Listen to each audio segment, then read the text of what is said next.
11वी प्रवेशासाठी 24 मे पासून नोंदणीला सुरुवात होणार आहे. यंदा 2 विशेष फेऱ्या घेतल्या जाणार आहेत.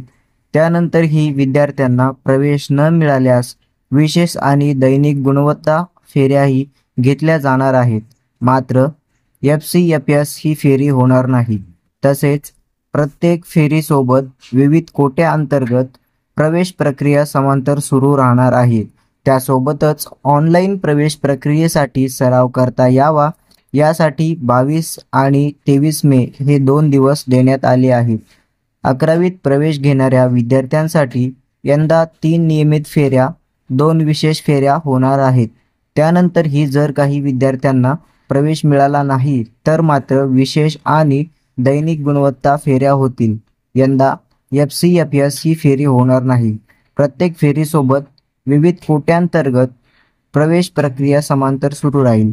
उद्यापासून म्हणजेच 22 मे पासून ऑनलाईन सराव प्रवेश 11वी प्रवेश प्रक्रियेचा सराव करता यावा म्हणून 22 आणि 23 मे असे 2 दिवस ठरविण्यात आले आहेत.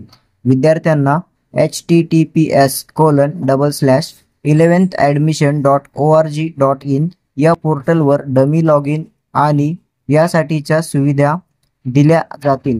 पण प्रत्यक्ष अर्जाचा पहिला भाग भरण्याची प्रक्रिया 24 मे पासून सुरू होणार आहे.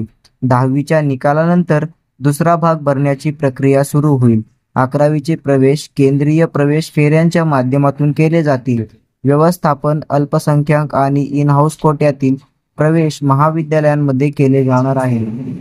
कोट्यातील जागा रिक्त राहिल्यास त्या केंद्रीय प्रवेशात समाविष्ट केल्या जातील. कोट्यातील प्रवेशही गुणवत्तेनुसार देण्यात येतील. जय हिंद, जय महाराष्ट्र.